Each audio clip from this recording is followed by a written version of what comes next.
श्रीमते भक्तिवेदांत स्वामी इति नामिने। नमस्ते सारस्वते देवे गौरवाणी प्रचारिणे। निर्विशेष शून्यवादी पाश्चात्य देशतारिणे। श्रील प्रभुपाद की जय, गुरु महाराज की जय, आप भक्तवृंद की जय। निताय गौर प्रेमानंदी हरि हरि बोल। जय जय श्री चैतन्य जय नित्यानंद जय अद्वैत चंद्र जय गौर भक्त वृंद। जय जय श्री चैतन्य जय नित्यानंद जय अद्वैत चंद्र जय गौर भक्त वृंद। जय जय श्री चैतन्य जय नित्यानंद जय अद्वैत चंद्र जय गौर भक्त वृंद। श्री चैतन्य महाप्रभु की जय, श्री नित्यानंद गोसाई की जय, श्री अद्वैत ठाकुर की जय, श्री गदाधर पंडित की जय, शिवास आदि गौर भक्त वृंद की जय। निताय निताय निताय गौर प्रेमानंदी हरि हरि बोल। श्री चैतन्य चरितामृत श्रील कृष्णदास कविराज गोस्वामी की जय। श्री चैतन्य चरितामृत मध्य लीला अध्याय 19 चैतन्य महाप्रभु द्वारा रूप गोस्वामी का उपदेश और श्लोक संख्या 157।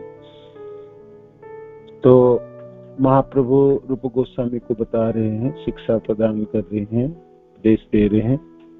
ये भक्ति लता तो गुरु और कृष्ण की कृपा से प्राप्ति होता है। माली बन के साधक को सेचन करनी पड़ते हैं, और सेचन है श्रवण आदि। श्रवण कीर्तन जले करहि सेचन। श्रवण और कीर्तनों के माध्यम से जब सींचा जाता है, तब वो जो बीज जो गुरु के माध्यम से प्राप्ति होती है वो अंकुरित होता है, और वो लता बढ़ने लगती है। इस ब्रह्मांड को भेद करके विरजा को अतिक्रम करते हुए ब्रह्मलोक पहुंचता है, और ब्रह्मलोक के ऊपर आध्यात्मिक आकाश को प्राप्त करता है, और उसके बाद वो सर्वोच्च लोक गोलोक प्राप्त पहुंचता है, जहां वो भगवान कृष्ण के चरणों को स्पर्श करता है, चरणाश्रित हो जाता है ना। और कृष्ण चरण कल्प वृक्ष से करे आरोहण। कृष्ण चरण कल्प वृक्ष से करे आरोहण। तो तहाँ विस्तारिता हुई फले प्रेम फल। वहां पहुंच के तो फिर फल लवाहित होता है, विस्तार प्राप्ति होती है, तो फल लगता है उस लता ने। यहाँ माली सेच नित्य सबना दी जाल। और यहाँ पर रह के भौतिक संसार में रह के साधक निरंतर श्रवण कीर्तनों की सिंचाई करता है, और वो फल पकने लगता है ना। वो फल फिर पकेंगे, है ना। तो माली यहाँ सेचता है श्रवण आदि जल, तो लता तो पहुंच गए गोलोक। किंतु यदि वैष्णव अपराध उठे हाथी माता, उपाड़े बा छीन देता सुखी जाए पाता। यदि वैष्णव अपराध होता है, अपराध हाथ में लगता है साधकों को, तो फिर ये अपराध हाथी माता मत्त हस्तियों की तरह है, पागला हाथी की तरह है। उपाड़े बा छीन देता सुखी जाए पाता। जब बागीचा में हाथी प्रवेश करता है, तो वो तो लताओं को जड़ से उखाड़ देता है ना। जड़ से उखाड़ देगा नहीं तो उसको उपाड़े बा छीन दे, नहीं तो छिन्न भिन्न कर देता है ना। तो उपाड़े बा छीन देता सुखी जाए पाता। तो जड़ से उखाड़ के फेंक देगा तो क्या पत्ता सूख जाएंगे, तो फल जो लगी थी वो फल भी सूख जाएंगे, फलों की रस चली जाएगी, निरस हो जाएंगे, जीवन सुना हो जाएगा। तो फल पकेगा कब और चखेगा कब, है ना। उपाड़े व छीन देता सुखी जाए पाता। तो फिर साधक को क्या करनी पड़ेगी बचाने के लिए? जैसे अपराध ना हो, अपराध पागला हाथियों की तरह है, उन्मत्त पागल हाथी। ऐसे हाथी ऐसे ही स्वाभाविक स्थिति में रहता तभी भी मुश्किल पड़ता, वो पागलपना छा जाए वो तो अकेला ही मुश्किल करते। तो क्या सावधानी बरतनी है? ताते माली যত্ন करी करे आवरण, अपराध स्थिर जैसे नहाई उद्गम। तो साधक को माली बन के आपने इस लताओं को रक्षा करनी पड़ेगी, आवरण देनी पड़ेगी, बेड़ा देना पड़ेगी, है ना। तो जैसे कि इस प्रकार वैष्णव अपराध जैसे हाथ जिसकी तुलना हाथी के साथ किया गया, मत ऐसे ना जाग जाए, ना उत्पत्ति हो जाए। माली को चारों ओर बाड़ बनाकर लता को रक्षा करनी चाहिए, चारों तरफ बेड़ा बना के रक्षा करनी चाहिए। गांव में आपने देखे, खेती बाड़ी आपने की है और कभी देखा होगा, तो पौधे को बचाने के लिए उस पे बांस की या कांटेदार झाड़ियों की बेड़ दिया जाता है ना, बाड़ बना, है ना। तो आवरण दिया जाता है, चाहे घेरना पड़ता है। तो फिर बकरी वगैरह, गाय बकरी भैंस, है ना, वो उसको खा नहीं पाएंगे, लता को खा नहीं पाते, है ना, बच जाता है और उसकी रक्षा हो जाता है। उसी प्रकार साधक को अपने भक्ति लता को बचाने के लिए चारों ओर बाड़ बनाकर रखनी चाहिए और लता की रक्षा करनी चाहिए, जिससे अपराधों की शक्तिशाली हाथी भीतर न प्रवेश कर पाए। अपराध हाथी के जैसा शक्तिशाली है, अपराध जीवन में प्रवेश कर लिया तो फिर सूख जाएंगे भक्ति लता, है ना, सूख जाएंगे। उपाड़े बछिन देता, सूखी जाए पत्ता सूख जाएंगे, श्लोक के तात्पर्य में श्लोक प्रभुपाद लिखते हैं, जब भक्तिलता बढ़ रही हो, श्रवण कीर्तन से सिंचाई हो रहा है, भक्ति में प्रगति हो रहा है, भक्ति की लता बढ़ रहा है, आगे चल भक्त को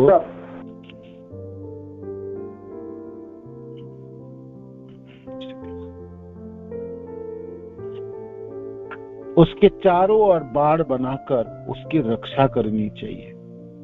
कनिष्ठ भक्तों की रक्षा शुद्ध भक्तों का घेरा बनाकर करनी चाहिए। कनिष्ठ भक्त की रक्षा शुद्ध भक्तों की घेरा बनाकर रखनी चाहिए।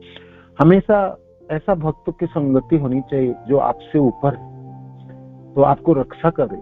जब हम लड़खड़ाते हैं, हमारी साधन में कमी होती, नाम जप में कमी होगी, भागवत के श्रवण में कमी होगी और जब एक की सेवा में कमी होगी, तो मेरे से ऊपर बलिष्ठ भक्त,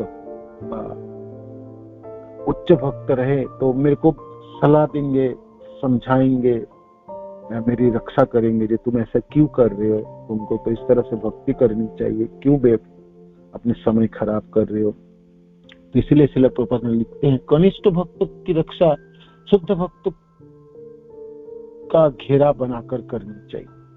शुद्ध भक्त जनों की संगति होनी चाहिए, उनकी सेवा होनी चाहिए, जिससे आप उनके घेरे में रहो। इससे प्रमत्त हाथी को भक्ति लता की उखाड़ फेंकने का अवसर नहीं मिल पाएगा, है ना। अपराध हाथियों की तरह है, हम अकेला रहें और मनमानी ढंग से भक्ति करना शुरू करें और भक्ति के रास्ते पे चलते हुए तो अहंकार तो उत्पन्न होना ही होनी है। तो फिर कौन बचाने वाला है? तो फिर हम अपने अहंकार के बस में तो किसी को कोई मोल ही नहीं देंगे, है ना। चार चीजों से हम विपरीत दिशा में काम करते हैं। तीनादपि सुनिचना नहीं, त्रीन के जैसा तुच्छ नहीं समझते हम, तो हिमालय था सुउच्च। हम एक भक्त हैं, मेरे एक गरिमा है, मैं अद्भुत मेरा शक्ति है बोलने की, चलने की, प्रचार करने की। मेरी एक जगह है, मेरी एक एक मेरी पहचान है ना। कितने कितने चीज मन समझाते हैं ना, तो मन आपको तुच्छ बनने नहीं देंगे, वो हमेशा आपको हुक में रख के आपको ऊपर चढ़ाएंगे और कहेंगे तू तो बड़े व्यक्ति है, तेरा जैसा तो कोई नहीं, है ना। तो जैसे आपको कोई थोड़ा सा प्रशंसा करे तो बेशक आपने मुख से तो बोलोगे ऐसा नहीं ऐसा नहीं ऐसा नहीं, है ना, मेरी गुरुदेव की है, मेरी आचार्य जनों की कृपा है, ये तो मन बड़ी खुश हो जाता है और कहता क्या कमाल है सानंद प्रभु, क्या अद्भुत सेवा की आपने, अपना तो अपने गले में तो फुलवाना होनी चाहिए और क्या, है ना। तो थोड़ी सी प्रशंसा मन आपको ऐसा ऐसा ऐसा ऐसा ऐसा छवि उत्पन्न कर देता है जे सचमुच में ऐसा ही हूँ क्या, मेरी जैसा मैंने। एक तो मन तो आपको चढ़ा के तो रखा ही था और फिर कोई प्रशंसा कर दिया फिर तो और चढ़ गए आप, है ना, चढ़ गए। खजूर के झाड़ी में चढ़ जाओ बड़ी लंबी झाड़ी में चढ़ने, वो चढ़ा देगा आपको। गिरने के बाद क्या होगी वो बात नहीं, पहले तो चढ़ जाओ। तो मन तो हमेशा चढ़ाने के ही काम करता है, ऊपर लगाता है। आपकी स्तर बहुत बड़े, आप तो कमाल के, आपकी क्या शक्ति है, आपकी क्या, है ना। हमेशा ही आप देखो हम बड़ी तुच्छ है, हमारी पास बड़ी शक्ति कम है ना। और हमारी स्तर क्या है बताओ। आज आप थोड़ी सी गड़बड़ी करो, कल सुबह ब्रह्म मुहूर्त में कुछ जप ही नहीं कर पाओगे, नींद ही नहीं खोलेगा, जप क्या करोगे। आज आप खान पान खराब कर लो और थोड़ी सी किसी पार्टी में जाके नाच लो और 11-12 बजे आके आ जाओ, आप देखो उठो 3 बजे कैसे उठते है ना, 6 बजे 7 बजे तक भी ना उठ पाओगे। तो हमारी शक्ति कितनी कम है, हमने तो नाम भी जप नहीं कर सकते, थोड़ा सा गड़बड़ी होने से नाम जप भी नहीं होती भी तो कैसा होता है। और सचमुच हमारे में क्या शक्ति है आप बताओ, मैंने किस तरह किस चीजों की अहंकार है हमारे, किस चीज, शरीर की ये तो ढलने ही वाला है ना।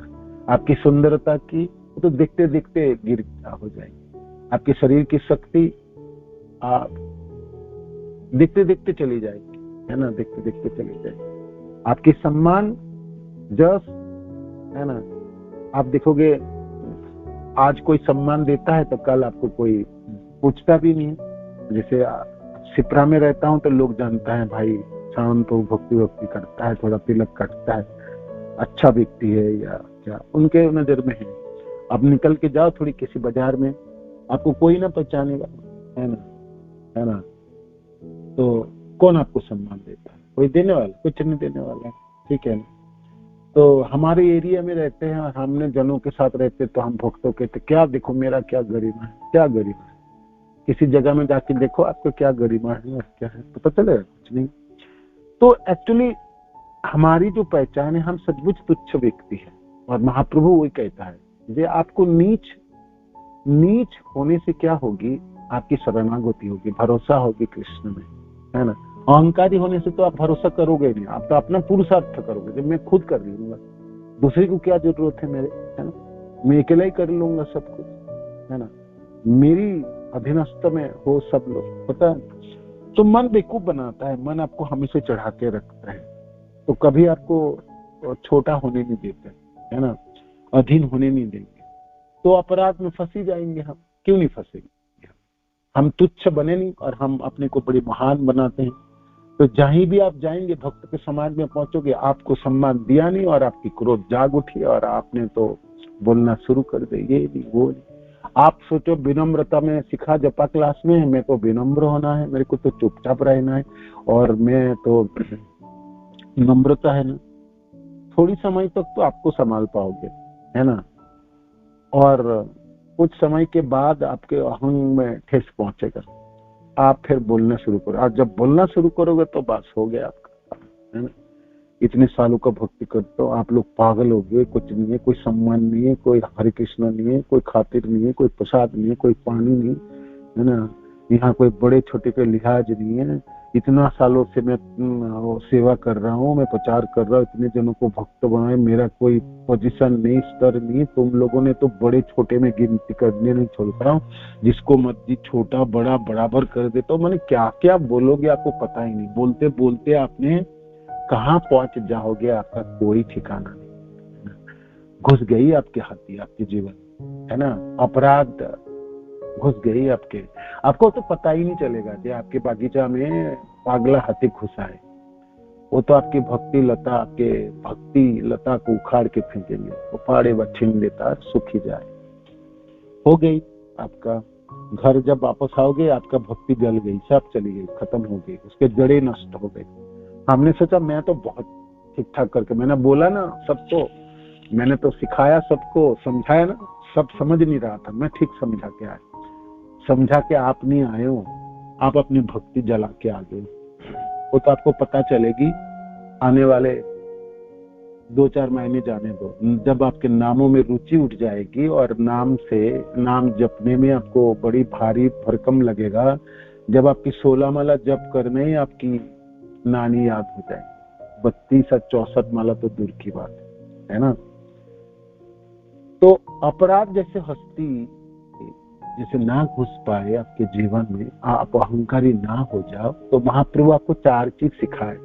ये आपको तिनके से जैसा उच्च समझना है, वृक्ष की तरह सहिष्णु बनना है, सबको मान देना है और मान की अपेक्षा नहीं करना। सबको आप मान देंगे ना, तो जब भी आप किसी को मान देते हैं तो उनकी कृपा आप प्राप्ति हो जाता है। आप प्रणाम करोगे, किसी को सम्मान प्रदान करते हो, तो स्वाभाविक आप पे विनम्रता जाग उठती है। कोई जाएंगे आप, है ना, अमानी न मान दे, जिसका कोई मान नहीं उसको भी मान दे रहे, है ना। और मानी को तो सभी मान देता है, किंतु अमानी को मान देना है, सबको मान देना इसका अर्थ है। तो फिर आपकी कोई झगड़ा ही नहीं है, आपको कर्मी ज्ञानी भक्त सबको ही मान दे, यथा सत्य मार्ग। तो 90% समस्या तो यहाँ खत्म हो जाती है। आप लोग को तुच्छ समझने से आपके अंदर प्रार्थनाएं जाग उठती है, आपकी शरणागति उत्पन्न हो जाता है ना। जो कृष्ण में शरणागति, भगवान ही तो बचाएंगे, भगवान के भक्त तो बचाएंगे। मेरे को कृष्ण प्रेम प्राप्ति करना है, गोलोक जाना है, मेरे पास बड़ी कम समय है, आयु कम है, साधन भी बड़ी लड़खड़ाता हुआ है, तो शरणागति उत्पन्न कराते हैं। और सहिष्णुता होने से, माने आप सहिष्णु हैं तो अनेकों समस्या, हमारी ज्यादा से समस्या क्यों होता है, हम असहिष्णु, रत्ती भर की सहिष्णुता नहीं, थोड़ी सी चीज हम सहन नहीं कर सकते, है ना, लड़ भिड़ जाते हैं, है ना। पानी नहीं दिया, किसी रूम में डाल दिया, देखो, है ना। एक भक्त मेरे को कहता है आप लीडर हो। मैंने बोला माता जी लीडर तो नहीं हूँ, गुरु महाराज की सेवा के लिए है। अच्छा, किंतु आप तो ऐसे करते हैं सेवा, मेरे को कहते ऐसे सेवा करते हैं। तो मैंने बोला माता जी क्या हो गया ना, हमारा ये गरिमा होता है, पता है, हम कोई भेड़ बकरी की तरह है, अपने भर भर के लाए हो, है ना, बैठने की जगह नहीं है। वो उसकी बात कर रहा हूँ मैं, जिस समय हमने तिरुपति बालाजी से गुरुवायूर जा रहे थे और एक भी जगह नहीं मिली थी। क्या करे, वो टिकट हमारी थी, सीट हमारी थी, कि तो ट्रेन तो आपका ना थी ना, ट्रेन आपके, और वहां पर लोग चढ़ गई सब, आप आया पक्के भक्तजन काले कपड़े वाले, और सारे सीटों में सोए, आपने इसको नीचे सोए हुए, आपके चरणों में सो जाता है। आप कुछ बोलो, लात मारो, गाली दो, खींच के उठाओ, उठे ही ना, वो कुछ भी करो, वो सुनता ही नहीं, आपका प्रतिवाद नहीं कर रहे हो, बोल भी नहीं रहे। क्या करो, लड़ते फिरते रहो, घंटा 2 घंटा परिश्रम करने के बाद जब कुछ हो नहीं है, महाराज ने आदेश दिया कोई फायदा नहीं है, अब बैठ जाओ, बैठ के जाना है, जहां जिसको जगह मिला वहां बैठ जाओ, नाम जपो, सुबह हो जाएंगे, उतर जाएंगे। और जब स्टेशन में उतरे तो ये सुना है, ऐसा भेड़ बकरी की तरह लाता है, ऐसा कोई हमारे स्तर नहीं है, ये खूब सुनाई। तब मैं जुम्मा ज्वाइन किया था, टूर चलाता था, तो मेरे को गुस्सा आया खूब। मैंने सोचा सब लोग सफर किए और हमने पैसा देके टिकट हमारा पास है, क्या करे, विपरीत परिस्थिति। तो माता जी दिल्ली के थे, गुड़गांव कहाँ के थे, थोड़ा सा हाई फाई घर के थे, थोड़ा धनी व्यक्ति होगी जो भी होगा, और उन्होंने भी दीक्षा पता नहीं विकसित था कि नाम तो जपती थी।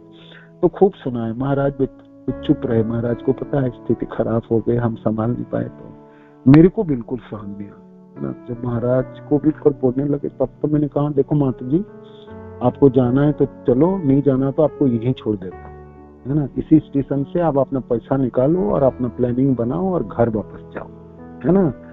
आपको तो इसी गुरुवायूर स्टेशन पहुंचे नहीं, इसी स्टेशन में उतार लेते। आप जो करना वहां जाके पुलिस करना और ध्यान दिखाना अपने बाद, है ना।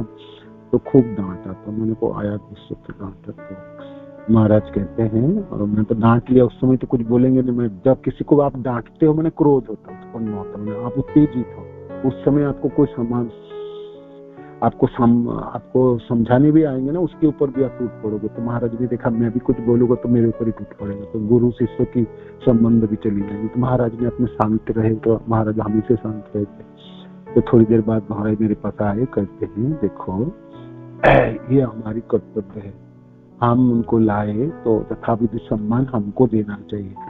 तो थोड़ा सा सहन नहीं कर सकते, वो उसको दुखी है और उसके ऊपर प्रेशर है और बेचारा कष्ट, वो ऐसा कभी चले नहीं, सेकंड क्लास में चले और कभी सीट भी नहीं हो सकता वो फर्स्ट क्लास हमेशा जिंदगी में चलता हुआ होगा। तो उसके लिए बड़ी मुश्किल बात है, तो उनको समझना चाहिए। सहन करने में क्या हो जाता, सहन थोड़ा सा नहीं हो सकता है क्या, बोलने की जरूरत है ना। प्रचारक को, नेता को तो ऐसा होना चाहिए, एक गालों में एक थप्पड़ पड़े तो दूसरे गाल बढ़ा देना। ये पहली बार मैंने सुना है ये। उसके बाद में अनेकों क्लास में सुना था, किंतु वहां पर मैं नहीं सुना। तो मैं थोड़ा शांत हो गया, गुरु महाराज बोले तो उनके अधीन के चल रहे, उतना तो भावना तो था ही, तो मैंने शांत हो गया। तो फिर मैं घर वापस आके दिल्ली जब वापस तो मैंने सोचने लगा उस घटना। मैंने सोचा हाँ बात तो सही है। सपोज उत्तेजित होने से आपको बोल के उसकी प्रतिकार करना थोड़ी है। उत्तेजित हुए, आप किसी परिस्थिति विपरीत किया, तो उस समय आप सहिष्णु हो, सहिष्णुता की आपने जो गुनाहवली है उसकी सहायता ले लो, तो कितनी बड़ी बड़ी समस्या समाधान हो जाए, है ना। तो महाप्रभु की बड़ी ट्रस्टेड फॉर्मूला है, माने एकदम काम में आने वाला है। उसके प्रयोग जानना चाहिए, है ना, प्रयोग जानना चाहिए। तो बाद में फिर धीरे धीरे मैंने अपने नहीं लगा। तो महाराज हमेशा मेरे को जाते समय समझाते थे, आप कुछ बोलोगे नहीं, सिर्फ सुनो। लोगों ने खूब गाली दे तब भी हंसते हुए सुनोगे। तो मैंने सोचा हंसते हुए गाली कोई दे तो हंस, गाली देने तो गुस्सा तो आएगा नहीं, हंसूंगा कैसे। कहते हंसते हुए आपको सुनना चाहिए, उसको पता नहीं लगने देना चाहिए आपके मनों में भी गुस्सा आ रहा है, उसको पता नहीं। अच्छा, एक दूसरे आपको खूब पिटाई करे तो एक गालों में थप्पड़ पड़े तो दूसरे गाल बढ़ा, दूसरा चीज सीखा। तीसरा चीज आप यथासाध्य प्रयास करोगे आपकी वजह से किसी को दुख ना हो, आपके वजह से किसी का दुख नहीं। तीन कुंजी, ये तीन कुंजी में हमेशा याद रखो। आज भी अनेकों साल के बाद, 20 सालों के बाद मैं कभी भी चलता हूँ तो ये तीन चीज हमको हमेशा याद रखते हैं। आप यथासाध्य प्रयास करोगे आपकी वजह से दुखी ना हो, है ना। आप जितना कर सकते करो, उसके बाद वो कोई दुखी हो जाए वो तो कृष्ण के अधीन चीज है जो आप संभाल नहीं पाते। तो मैंने वही देखा, कोई भी परिस्थिति में ये चार ही चीज तो व्यवहार करनी होती है ना। हमने तुच्छ नहीं समझते, अब अपने को बड़े समझते, अहंकार जाग उठती है। रत्ती भर की सहिष्णुता नहीं होता, क्रोध उत्पन्न हो जाता है। हम अपने यथासाध्य सम्मान हमने किसी को देना नहीं चाहते। हम सोचते मैं तो भक्त हूँ, बाकी सब तो कर्मी हो, ज्ञानी है, सब तो बेकार की है कोई है। दूसरे को बेकार समझना ही मैंने उसको असम्मान देना है, तो मान देने की कोई इच्छा नहीं है, तो और झंझट हो गया। और अपना मानों में पाने की इच्छा, मैंने क्यों उसको बोला जी, मैंने ये समझाना चाहता, मैंने पता है तुम लोगों को, हम गौड़िया संप्रदाय के भक्त दीक्षित थे, तुम्हारा जैसे कर्मी थोड़ी हो। हमने कोई टूर चला रहे, हमने तो पहले टूर में से बता, हमने थोड़ी टूर चला रहे न पैसा कमा रहे, हमने तो लोगों को भक्त बनाने के लिए। ये भी तो एक मान पाने की है ना, जब मैं भक्त हूँ, है ना, ये तो मान पाने की इच्छा है, सूक्ष्म इच्छा तो है ही है। तो किसी भी विषम परिस्थिति में चार चीजों के प्रयोग करने से आप देखोगे बिल्कुल शांत है। 2 किलो की बर्फ सिर में रखने से जो शांति है ना, उतनी शांति प्राप्ति है। और कितनी विषम परिस्थिति में आप निकल के चले जाओगे, बड़ी सी बड़ी परिस्थिति खराब हो जाएगी। इसलिए अपराध से बचा जा सकता है, ऐसा नहीं है नहीं जा सकता है ना। कोई हम पूछते हैं ना, ये भाई कब तक सहन करते रहे और कहां तक सहन करें। सामने वाला जो व्यक्ति है वो जल्लादों की तरह काम कर रहा है, उसको तो बोलना ही पड़ता है। ना बोलो तो आपको बकरी समझेंगे, घास खाते रहोगे क्या। एक तो ये बोलते हैं लोग, प्रश्न करते हैं। दूसरा, कब तक सहन करते हैं। उत्तर है, जब तक आप जीवित रहेंगे तब तक सहन करेंगे। कब तक सहन करेंगे, जब तक अपनी प्रेमा भक्ति के स्तर तक नहीं पहुंच पाएंगे तब तक आप सहन करेंगे। तो अपनी कोई स्तर नहीं होगा, अपना कोई पहचान ही नहीं होगा। अपनी क्या पहचान, आपने तो तिनके के ऊपर चप्पल मार के चला जाता है। तिनका तभी बोलता है कि क्यों आपने कुचल के जा रहे हो, है ना, मेरा भी तो एक सम्मान है।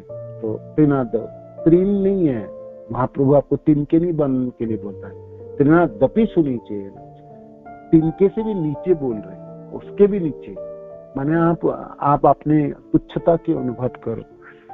तो इस प्रकार आप बेड़ा दोगे, माने इस 4 गुणों को आपने अपनाओगे, अपने अस्त्र बनाओगे।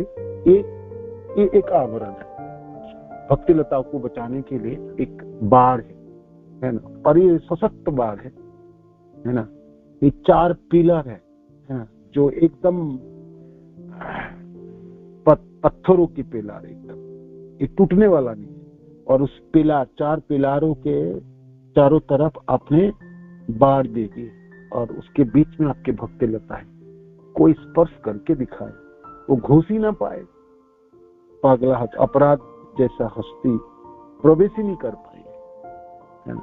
कैसे करके प्रवेश करे। आप तुच्छ व्यक्ति हो, सबों को प्रणाम करते हैं। जल्लाद से जल्लाद व्यक्ति के भी मन पिघल जाएंगे, है ना, पिघल जाएंगे।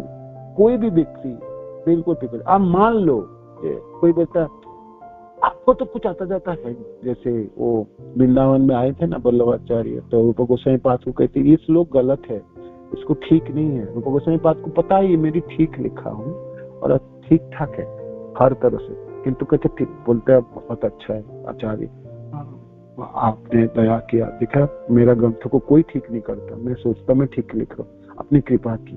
तो उन्होंने गलत बता दिया। जीव गोस्वामी पाद को सहन नहीं हुआ। जुबा अवस्था में वृंदावन पहुंचे और एकदम पूरा ज्ञानी और पूरी शक्ति, तो उनको सहन नहीं। स्नान करते समय जा रहे थे तो कहते आप तो गलत, आपने जो करेक्शन किया वो ठीक नहीं है, वो गलत है ना। तो ये घटना हम सब जानते हैं। क्या रूप गोस्वामी पाद को पता नहीं था वो ठीक नहीं था, पता थे, किंतु उन्होंने सहन किया। एक बड़े कोई बोल रहा तो ठीक है, क्या फर्क पड़ने वाला है ना, क्या फर्क। एक व्यक्ति आता था, वो हमेशा तर्क मेरे साथ करो, तो तर्क में आप जीतना है ना। तो वो पहले जमाने में ऐसे होता था, ज्ञानी व्यक्ति घूमता था और तर्क वितर्क में आपको आह्वान करता था, जे मेरे साथ आप शास्त्र आलोचना करो और मेरे को परास्त करो। तो हर जगह जाके दूसरे को परास्त करता था और अपना दंगा पिटाता था, जिनमें मेरे को कोई नहीं हरा सकता। वृंदावन में प्रवेश करके रूप गोस्वामी पाद के पास, रूप गोस्वामी पाद पहले लिख दिया मैं परास्त, है ना, मैं हार गया, मैं आपके साथ तर्क वितर्क करने के लायकात भी नहीं मेरी, है ना, मैं शरणागत हो गया, आपके चरणों के दास हूँ। पहले लिखते ये लो, आपको तो वही चाहिए ना, तो वो दूसरे को दिखाएंगे ना, देखो मैं वृंदावन जाके रूप गोस्वामी को हरा के आया। तो इतने बड़े व्यक्ति वृंदावन के तब आचार्य थे रूप गोस्वामी, है ना, या सनातन गोस्वामी पाद। तो इस प्रकार आप मान की इच्छा ही नहीं रखो, तो फिर आपकी समस्याएं नहीं। तो मानो कि वो मेरे को हराने आ तो मैं बताता हूँ, तर्क वितर्क करो और तर्क शास्त्रार्थ करो, तो फिर झगड़ा शुरू होते हैं और सब कुछ होता है। तो इसीलिए अपराध हस्ती जैसे जगह ना मिले, उसकी बाढ़ देनी चाहिए। भक्ति लता की चारों तरफ आपको बाढ़ बनानी चाहिए, और पोक्त बाढ़ बनानी चाहिए, जैसे कभी भी नहीं प्रवेश कर, जब तक शरीर ना छूटे तब तक प्रवेश न कर पाए, है ना, प्रवेश न कर। तो इसलिए प्रभुपाद यहाँ आगे कहते हैं, एक तो कनिष्ठ भक्तों की लड़खड़ाता भक्तों की, शुद्ध भक्तों की बाढ़ देना चाहिए एक। दूसरे, वैष्णवों का जब कोई अभक्त, और दूसरी है अब है ये क्यों अपराध होती है, अपराध बोध क्यों उत्पन्न होता है, इसमें आगे करता है। चैतन्य महाप्रभु ने कहा जब कोई अभक्तों की संगति करता है तो प्रमत्त हाथी खुला छूट जाता है। अभक्तों की संगति करने से अपराध, वो जो हाथी है ना, वो उसको खुल्ला में खुल्ला रहेगा। और अब अभक्त जनों के साथ संगति करने से क्या होगा? भोग के प्रति आपकी आसक्ति उत्पन्न हो जाएगी, नाम जस प्रतिपत्ति के है। अभक्त लोगों की क्या, उन लोग क्या बात करेंगे? उनके साथ क्या कृष्ण कथा तो करने वाला है नहीं, है ना। और आप कृष्ण कथा करोगे तो आपके कृष्ण में लांछना लगा देगी, है ना। आपके थोड़ा बहुत जो श्रद्धा सम्मान भगवान कृष्ण में थे वो भी इसको धज्जी उड़ा देंगे वो, और तरह तरह की बातें करेंगे, ये है, वो देखना है, वहां चलनी है, ये खाना है, उन लोगों की ही बातें हैं। तो अभक्त की संगति करने से आपके हाथी खुल्ला में खुल्ला छूट मिल जाता है, श्रील प्रभुपाद कहते हैं। तो अभक्त की संगति नहीं करना, ये भी एक बार है ना। आगे फिर क्या करेंगे इसमें? चैतन्य महाप्रभु ने क्या असत संगते जो यह वैष्णव आचार, वैष्णव का पहला कर्तव्य यह है कि वह अभक्त की संगति त्याग दे, अभक्त की संगति त्याग दे। किंतु तथाकथित परिपक्व भक्त शुद्ध भक्तों की संगति छोड़कर बहुत बड़ा अपराध करता है। अब हम कब करते हैं अभक्त के संग? जब हम भक्तों की संगति छोड़ देंगे तो अभक्त की संगति। जीव सामाजिक प्राणी है, संग के बिना वो रह नहीं सकता है। आप अकेला रह नहीं सकोगे, आपको संगति तो करना है। आप जब देखोगे भक्तों की संगति नहीं है तो 100% आप अभक्तों की संगति में, है ना, 100%। क्योंकि कोई संगति के बिना आप रह ही नहीं पाओगे। यहाँ आगे जीव सामाजिक प्राणी है, अतः यदि कोई शुद्ध भक्तों की संगति त्याग देता है तो वह अभक्तों की संगति करेगा, असत्संग।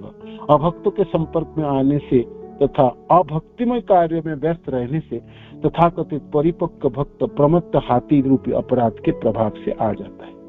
ऐसे अपराध से भक्ति लता में जो भी वृद्धि होती है वह तुरंत उन्मूलित हो जाती है। अतः लता के चारों ओर बाड़ लगाकर अर्थात विधि विधानों का पालन करके तथा शुद्ध भक्त की संगति करके उसकी रक्षा करनी चाहिए।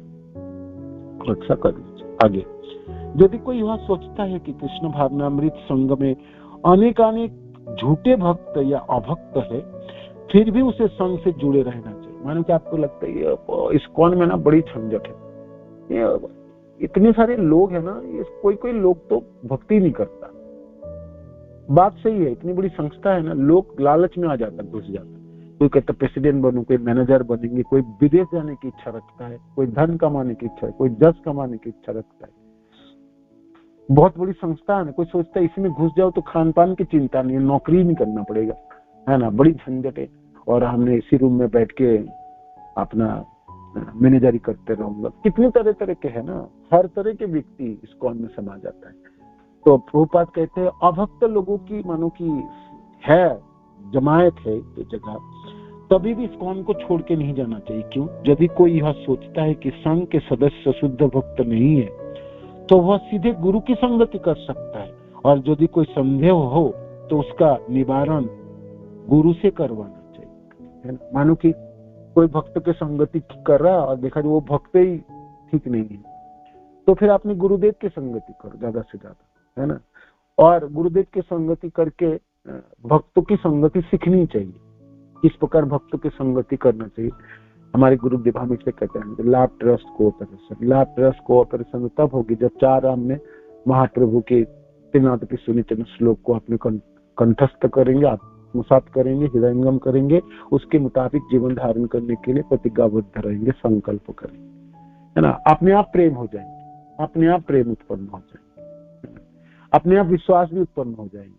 और जब आप दूसरे की सहायता करने के लिए हमेशा तत्पर रहो तो आपको आपके टांग कौन खींचने वाला? कोई ना खींचने, आपको तो उसको चाहिए। वो तो प्रभु जी तो बकरी के तरह, वो तो बड़ा सज्जन व्यक्ति है, वो सब सरल सज्जन और सरल व्यक्ति। तो कोई भी शत्रु भी बोल दे कि ना आपने तो किसी के साथ शत्रुता नहीं, अजात शत्रु शांत साधव साध भूषण, साधु की भूषण है। तो ये चार चीजों से कर पाएंगे तो स्वाभाविक आप साधुत्व उत्पन्न हो जाएंगे आप, है ना। तो आपके काम बनने वाले चल जाएंगे, फिर अपराध जैसा हस्ती का उद्गम नहीं होने वाला है। आगे श्रील प्रभुपाद लिखते हैं किंतु भगवान के पवित्र नाम का श्रवण कीर्तन तथा विधि विधानों संबंधी गुरु के आदेशों का पालन किए बिना कोई शुद्ध भक्त नहीं बन सकता।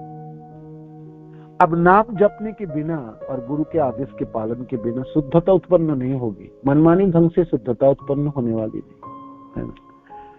तो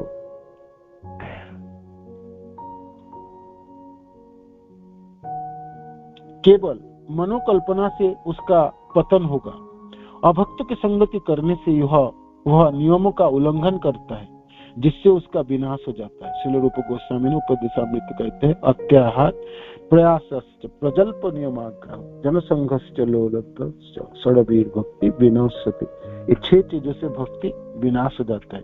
अत्याहार जब कोई व्यक्ति निम्नलिखित 6 कार्यों में अत्यधिक लग जाता है, तब उसका भक्ति विनष्ट हो जाती है। आवश्यकता से अधिक भोजन करना, आवश्यक जितनी जरूरत है उतना है, और आवश्यकता से कम भोजन करना भी अत्याहार ही है, उसको भी अत्याहार करना। शरीर ही नहीं चलेंगे तो साधन कैसे करेंगे, जब कैसे करोगे, भागवत सुनोगे।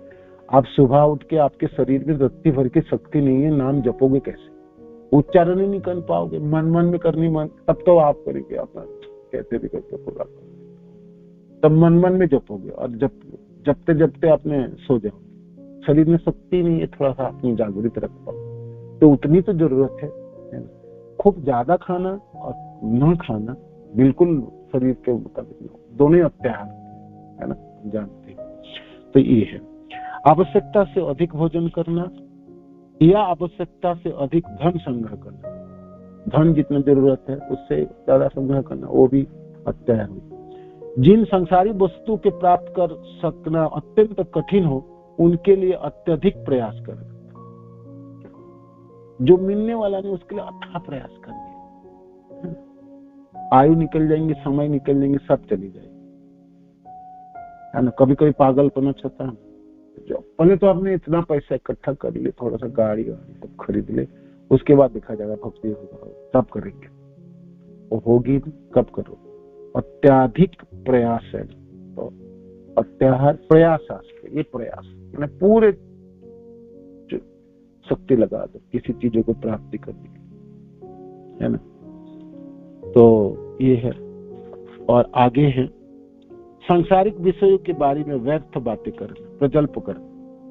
हमेशा मिले तो ये क्या, श्रील प्रभुपाद हमसे कहते हैं क्या भाव है, बाजार की भाव में क्या चल रहा है, कौन सा नेता किसने पकड़ा, कौन सा जीतने वाले वो हारने, क्या संबंध है ना, क्रिकेट मैच में क्या हुआ, बाकी बने जो भक्ति के साथ कोई संबंधित नहीं, वो सारे खबर, वो सारे चर्चा व्यक्त बात है। शास्त्रों के विधि विधानों का पालन किसी आध्यात्मिक प्रगति के लिए नहीं, अपितु नाम के लिए करना या शास्त्रीय नियमों का निषेध करके मनमाने ढंग से कार्य करना, ये है अत्याहार प्रयासश्च नियमाग्रह शब्द, नियमाग्रह प्रजल्प नियमाग्रह। नियमाग्रह शब्द का अर्थ ऐसा नियम है जो पालन आप कर रहे, इसलिए जो दिखाओ, देखो मैं ना, अरे मेरी जैसा एकादशी कौन कर सके, मैं तो बिना पानी पी के निर्जलाय रहता हूँ, तुम लोग इस्कॉन में जाके प्रसाद पाके एकादशी रहते हैं, मैंने तो ये करता हूँ, 64 माला करते हैं। लोग बोलते हैं ना, देखे ना कब बोलते समय, खूब बोलते मैंने दिखाने के लिए नियम कर, ये भी नियम आकर, और सिर्फ नियम पालन के लिए नियम कर है ना। एकादशी व्रत मानो की माधव तिथि है, आपको ज्यादा से ज्यादा मन भगवान में लगे। हाँ, भूखा रहने से बिल्कुल लगता है, बिल्कुल लगता है। शरीर में थोड़ा सा तप कराने से इंद्रिय संयमित होती है, 100% होती है, 100% होती है। कोई भाग्यवान भक्तजन है जो बिना पानी पिए भी एकादशी करते हैं और साधन भी अच्छी करते हैं। बहुत अच्छा है, बहुत ही अच्छा है, उच्च कोटि के जन है सब। किंतु मानो कि आप बहुत नियम पालन कर रहे हो और आप इतने नियम पालन करते जाके आप भाराक्रम, तो मेरे को जपना पड़ेगा 64 माला जपना, हरे कृष्ण कृष्ण कृष्ण हो रहे, तो मेरे 5 हो गया, 10 हो गया, 16। आपको संख्याएं पूरी करने में आपकी सारी आपकी ध्यान चले जाए तो कृष्ण की चरण कब ध्यान करोगे? हंसते हुए चेहरा कब देखोगे? गले में बनमालाएं धारण करके बांसुरी बजाते हुए कृष्ण अपनी गोप सखाओं के साथ किलकारी मारते हुए वनों में प्रवेश कर रहे हैं, कब सोचोगे? कब सोचोगे? कब सोचोगे? कृष्ण लीला जो है ऐसा थोड़ी है जब दापर के समय भगवान कृष्ण यहाँ प्रकट लीला में थे तो तभी ये लीला हुई थी। आध्यात्मिक सारी लीलाएं इस कायनात में, इस धरतियों में, चारों तरफ इस वातावरण में फैला हुआ है। वो आध्यात्मिक है, दिव्य है, वो हमेशा स्फुरित रहता है। शर्तें आपकी ट्रांजिस्टर ठीक होनी चाहिए, पकड़ने का शक्ति आप में होनी चाहिए, है ना। तो आप सेवन मुखी जीवा स्वयं एवं स्फुट अथ, अपने आप स्फुरित होती है सेवा के संपादन करने से। जीवा से नाम जपोगे, जीवा से कृष्ण प्रसाद ग्रहण करोगे, और आस्वादन करने के लिए थोड़ी सी समय होनी तो चाहिए, थोड़ा सा भावना तो मनन, नियम पालन करते करते थक जाओगे, है ना, वो भी नियम आग्रह। और बिल्कुल नियम ना पालन करना, वो भी नियम, वो भी ठीक नहीं, वो भी नहीं, है ना, वो भी नहीं। इसलिए नियमाग्रह शब्दों की बड़ी अच्छी तात्पर्य होनी चाहिए। ऐसा नहीं है ये बिल्कुल कुछ नहीं मानना, 4 नियम पालन करनी है अवश्य। एकादशी के दिन अन्न नहीं खाना, कम से कम खाना खा के भोजन करके आपको नाम जप आदियों में ध्यान रखना। तो ये है, ऐसा नहीं नियमाग्रह के दुहाई दे के आपने कोई भी नियम नहीं पालन करे, वो भी ठीक है। एक व्यक्ति को ना पता रखता है कि क्या करने से उसमें भक्ति में उसको प्रगति हो सकती है। जो चीज आप जानते हो, जो आपको भक्ति में प्रगति कराने वाले, उसको आप ना करना भी नियमाग्रह में, है ना। तो इसको आपको देखनी चाहिए।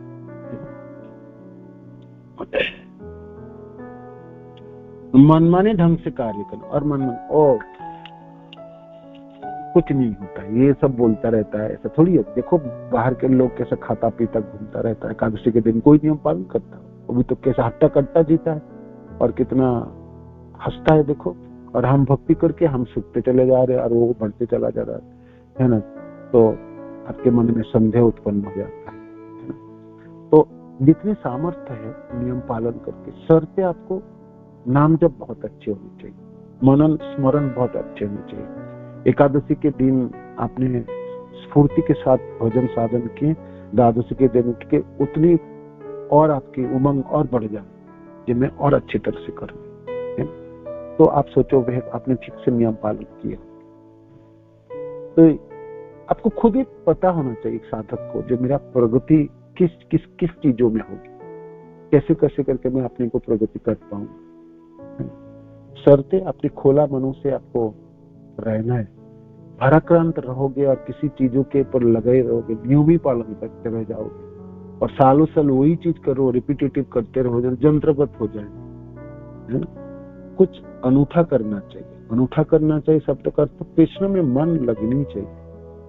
ऐसे मनमानी ढंग से भी नहीं करनी चाहिए कार्य। कुछ नियम ही नहीं पालन कर रहे हो और नाम जप भी नहीं कर रहे, कीर्तन भी नहीं कर रहे, भागवत नहीं पढ़ रहे हो, आप सोच रहे मैं तो अनूठा ही कुछ कर रहा, मनोकल्पना भी नहीं करनी चाहिए। पले और क्षण को कृष्ण में भरना है, ये सबसे सुंदर नियम पालन। समस्त कृष्ण हमेशा याद रहे, स्मर्तव्य सततम विष्णु, स्मर्तव्य सततम विष्णु, विस्मर्तव्य न जात चित, सर्व विधि निषेध है सैरेव किंकर। हमेशा कृष्ण याद रहनी चाहिए, सबसे बड़ी विधि। सबसे बड़ी निषेध क्या है? कभी भी कृष्ण भूलना नहीं चाहिए, है ना। जितने भी विधि निषेध है सबके ऊपर है ये विधि और निषेध, है ना। बाकी सब विधि निषेध इसकी किंकर है, इसके नौकर चाकर।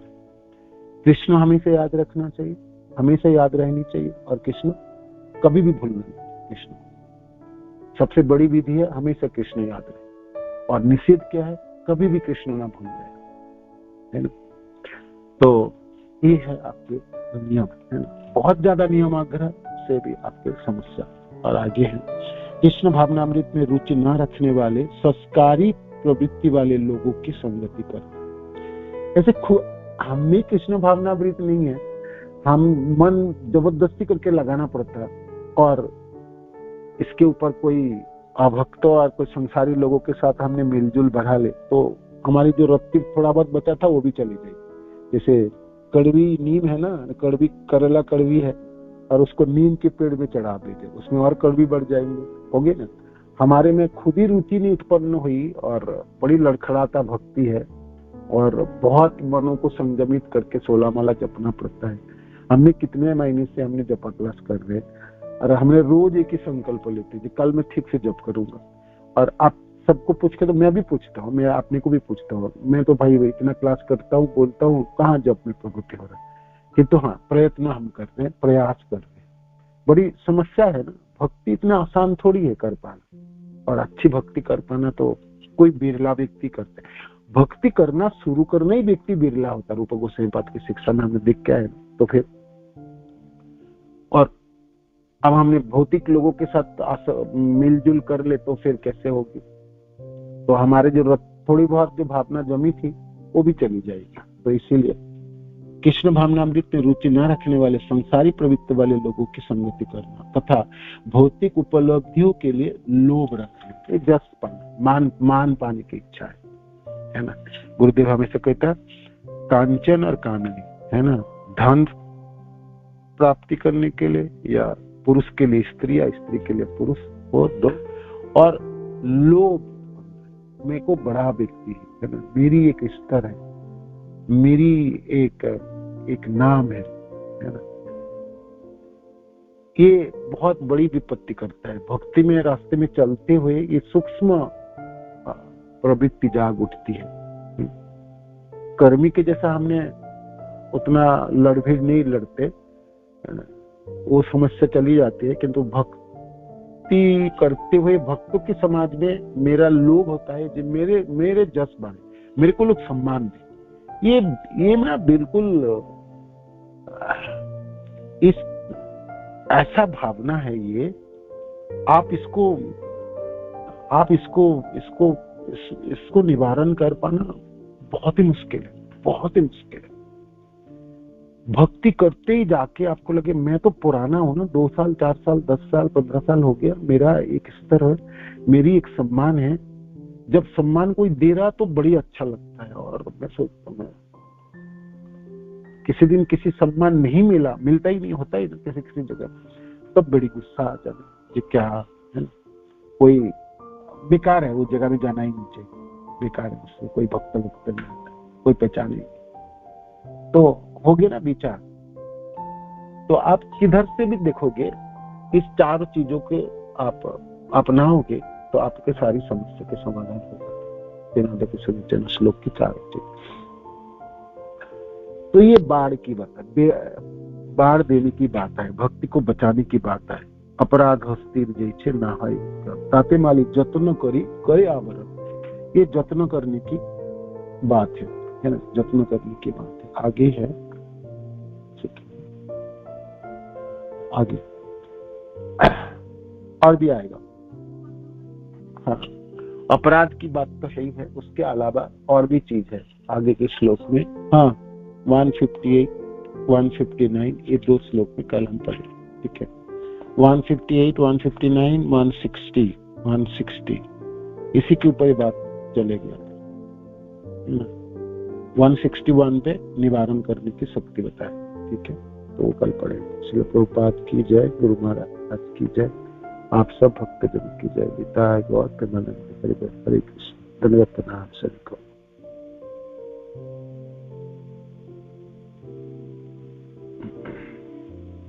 हरे कृष्ण। हरे कृष्ण प्रभु जी, दंडवत प्रणाम। धन्यवाद प्रभु जी। जहाँ पे कर्मी लोग ही हैं और भक्त बहुत कम है, तो उस सिचुएशन में अब उन्हीं के साथ रहना पड़ता, तो क्या करें प्रभु जी? थोड़ा सा वो बनने के लिए तैयार नहीं है। हरे कृष्ण प्रभु जी, थोड़ा सा सजेस्ट करिए। जहाँ पर मानो कोई अभक्त जनी है, कर्मी लोग ज्यादा है और आप एकलौता भक्त हो, वह भक्ति के रास्ते पे चले, तो कैसे बचेंगे हम? कैसे बचेंगे?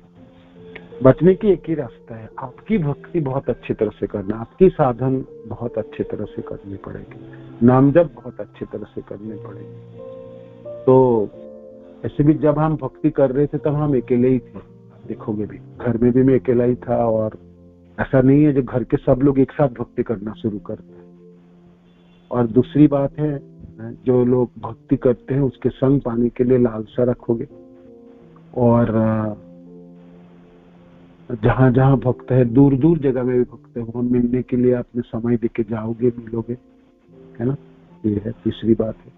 चौथा बात है, आप हमेशा भगवान से प्रार्थना करोगे जो मैं भाई कर्मी से और अभक्त लोगों से घिरा हूँ, ये कृष्ण कृपा करो, जैसे मेरे आसपास भी भक्त हो। तो आपने थोड़ी सी प्रचार करके 1-2 घर भक्त बनाने के प्रयास करोगे, आपके संग कम से कम 1-2 तो व्यक्ति हो जो जिसके साथ अपने मन को खोलोगे। तो इस प्रकार अपने प्रयास करोगे तो अच्छा चीज है। 5वां है, जहाँ भक्तजन है, वरिष्ठ भक्तजन वरिष्ठ जन, उनको निमंत्रण करके घर पे बुलाओ, है ना, उन लोगों से सुनो, उन लोगों की संग प्राप्ति करने के लिए प्रयत्न करो। तो ये एक प्रोसेस है।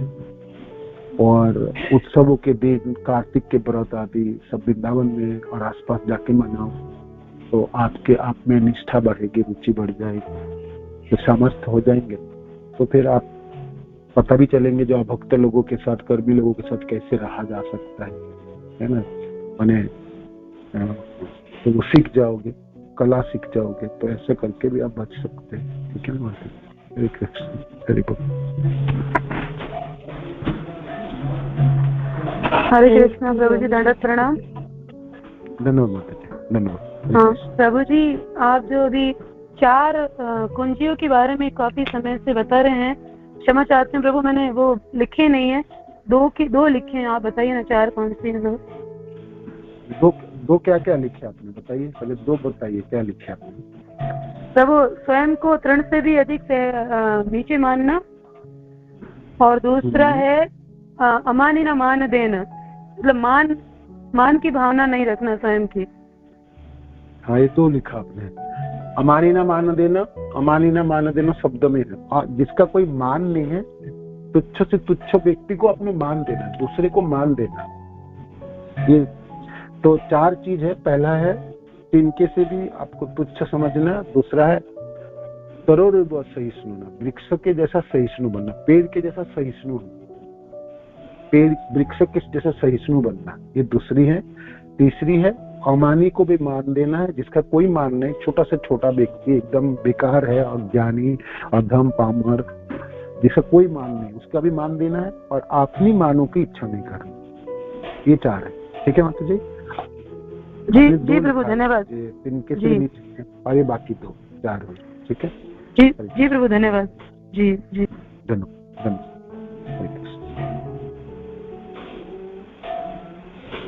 हरे कृष्ण प्रभु जी, धन्यवाद, प्रणाम। धन्यवाद माता जी। हरे कृष्ण प्रभु जी, मेरे क्वेश्चन है, जैसे अभी आपने बोला कि आप भक्तों का संग करने से भक्ति में हम गिर जाते हैं, और जैसे कई बार सिचुएशन ऐसे होती है कि घर वाले मतलब बहुत ज्यादा बोलते हैं, बहुत ज्यादा, मतलब भक्त जो शुद्ध भक्त होते हैं उनके बारे में मतलब बहुत ज्यादा मतलब बोलते हैं, तो घर में कैसे मतलब ऐसे वो करें कि जो हम उनका संग ना करें। कई बार घर में भी बहुत वो हो जाता है, प्रॉब्लम, भक्ति में अड़चने आती हैं, तो थोड़ा बता दीजिए प्रभु जी। हरे कृष्ण। नहीं, घर में तो आपको संग करनी पड़ेंगे, घर से तो भाग नहीं निकल पाओगे ना। घर से निकल जा पाओगे तो करो व्यवस्था, देखो, है ना, तो कर नहीं पाओगे तो घर पे रहना पड़ेगा।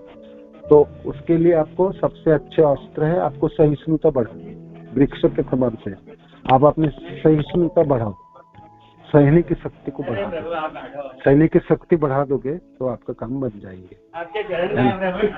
फिर आपके काम बन जाएंगे। ठीक है ना माता जी? आपका पावर बन, ये एक कला है, ये एक कला है। जी प्रभु जी, धन्यवाद प्रभु जी। हरे कृष्ण। धन्यवाद। हरे कृष्ण। धन्यवाद। यस माता जी। जी प्रभु जी, हरे कृष्ण, प्रणाम प्रभु जी। आपने जी धन्यवाद। बताइए, बताया कि आपकी आवाज बहुत कम है, आप थोड़ा सा, अब आवाज बहुत, हाँ सहिष्णुता को बढ़ाना है, सहिष्णुता को बढ़ाना है, लेकिन ये भी साथ में कहा जाता है कि जहाँ वैष्णवों की निंदा हो रही है या जहाँ पे भगवान की निंदा हो रही है उसको सहन भी नहीं करना है। उसको सहन भी नहीं करना। किंतु साधारण तो घर के लोग आपको वैष्णवों को निंदा नहीं करता। आप देखोगे क्या होता है घर में, मैं आपको बताता हूँ घर पे क्या होता है। जैसे मानो कि आप भक्ति कर रहे हो, तो भक्ति कर रहे हो नाम जपने में, भक्ति करने में आपको थोड़ा सा समय लगाओगे, तो घर के लोग को क्या, जो भाई ये तो कामकाज छोड़ दिया, कामकाज करता नहीं, खान पान नहीं बनाएंगे, ये नहीं करेगा, व्यवस्था नहीं करेगा, तो उनको वो आंखों में लगता है। आप सारे कुछ कामकाज करके, सब कुछ करके उनकी पूरी सेवा करो, घर के सारे जो कामकाज करते थे पूरी सेवा करो, है ना, और फिर आपने भक्ति अपने करो। अब आपने सब कुछ कामकाज छोड़ के भक्ति करोगे तो वो घर के लोग तो चिढ़ने ही लगेगा, वो तो बोलेगा ये कर रहे हैं, निठल्ला हो गया, कुछ कर नहीं रहा है, सारा दिन नाम जपने से क्या होगा, सारा दिन किस्म किस्म करने से क्या होगा। वो साधारण तो उसको तो बेचारा पता भी नहीं है भक्ति क्या है, भक्त क्या है, भगवान क्या है, उसको क्या पता। उसको इसीलिए समस्या है जो उसकी आप जो काम कर रहे थे, जो घर के जो सेवा आपने कर रहे थे वो आपने कर नहीं रहे हो, आपने छोड़ दिया, आपने साधन करने लगे, तब उसको प्रॉब्लम, समस्या उसको होता है। तब आपको टोकते हैं, तब आपको टांग खींचते हैं, आपकी आलोचना करते हैं, ये सब करते हैं। नहीं तो साधारण तो बहुत कम लोग अपराध वो ऐसा होते हैं जो ईर्षा करते हैं, अनाप शनाप बोलते हैं। भारत के भूमि में जन्म होने से ना उनमें थोड़ी सी तो सद्बुद्धि होती है, थोड़ा सा उनमें सुकृति रहता है। तो अब आप भक्ति करने चले तो आपके ऊपर ज्यादा माने दायित्व, कर्तव्य ज्यादा है। एक तो आप सहन करोगे, दूसरा आप कृष्ण भक्ति कर रहे हैं उसका अर्थ नहीं है जो घर के कामकाज नहीं करोगे।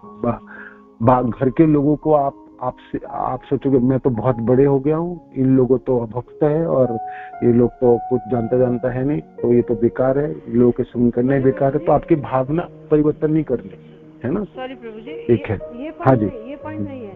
पॉइंट ये है कि अगर कोई वैष्णव निंदा करता है तो उसे हम सहन नहीं कर सकते। हम कैसे सहन करेंगे प्रभु जी वैष्णव निंदा की बात? हाँ, मानो कि यदि कोई वैष्णव निंदा को, हाँ कोई वैष्णव निंदा कर भी रहा है, मैंने घर के लोग साधारण तो वैष्णव निंदा करेंगे नहीं, क्योंकि उनको वैष्णव के साथ कोई लेना देना नहीं, उसको किसी को जानता ही नहीं, क्या निंदा करेगा बताओ। जैसे मेरे घर में जब मैं भक्ति शुरू किया था तो भक्त लोगों को जानते ही नहीं था भक्त क्या है, भक्ति क्या है, भगवान क्या होता है, किसी को पता ही नहीं कुछ। वो क्या निंदा करेगा। हाँ, क्या माना करता था, तुम जाओगे नहीं, तुमको लोग ठग लेंगे, तुम्हारा पास पैसा जो है वो सब ले लेगा, है ना, और समय मत खराब करो, पढ़ाई करो, नौकरी करो, धन कमाओ, ये सब बोलते थे।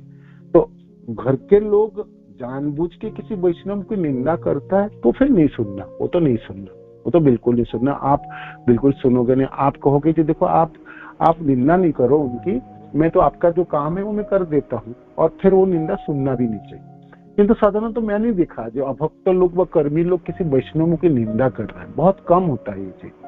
होते भी होगा, किसी जगह होते तो फिर नहीं सहन करोगे, नहीं सुनोगे, आप चले जाओगे वहां से, आप अपने कामों में लग जाओगे, उसके प्रति ध्यान नहीं दोगे, है ना। घर छोड़ के तो जा नहीं पाओगे, किंतु आपने सोचो जो मेरे को आप अभी काम है, मेरे को ये सुनने के समय नहीं है, कैसे भी करके आपने उससे बचोगे, है ना। तो ये फॉर्मूला आपने व्यवहार कर, ठीक है, ओके, हरे कृष्ण, धन्यवाद, हरे कृष्ण, धन्यवाद, हरे कृष्ण, हरे कृष्ण, धन्यवाद, हरे कृष्ण, धन्यवाद। प्रभु जी, क्या नाम, आप कौन सी बुक पढ़ रहे हो? ये चैतन्य चरितामृत की बुक। अच्छा, ठीक है प्रभु जी, जैसे कोई बुजुर्ग हो जाता है तो उसके हाथ से जैसे माला, उसका इंटरेस्ट भी खत्म हो जाता है और हो नहीं पा रही, मतलब शारीरिक कष्ट के कारण, तो फिर और काफी सालों से कर रहा हूँ, मतलब दीक्षित हो, तो फिर छूट गई, तो फिर माला छूट गई उनसे, तो फिर क्या करें? नहीं, वो मन को हाथों से नहीं कर पा रहे, हाथों से नहीं जप पा रहे, काउंटिंग नहीं कर पाते, मन में तो कर सकते हैं ना, वो सो के माने जपते रहे, बेशक उसको काउंटिंग ना कर पा रहे, हाथों को, उंगली को नहीं हिला पा रहे, होगा एक जब हो जाएंगे ना, बहुत बूढ़े हो जाएंगे हम, सचमुच बड़ी मुश्किल पड़ेगा माला जपना। तो फिर उनको बोलिए मन में ही करे, मन में करे, सो के करे, बोलते रहे, तब भी चलेगा, तब ठीक है, ओके। नहीं कोई अपराध तो नहीं होगा, जैसे अपराध तो नहीं होगा? नहीं, कोई अपराध नहीं। ना करने से करना अच्छा है, और कैसे भी करके उच्चारण करना अच्छा है, ठीक है ना? ये है उसको नहीं, मुंह से जब के काउंटिंग नहीं कर पाएंगे वो काउंटर भी दिया तो नहीं करो, ना करो काउंट, क्या करे, नहीं करे तो नहीं करे, क्योंकि जपते रहे, बस जपते रहे, ठीक है ना? हरे कृष्णा प्रभु जी, धन्यवाद। श्री प्रभुपाद की जय, गुरु महाराज की जय, आप सब भक्तजनों की जय, निताय गौर प्रेमानंद, धन्यवाद।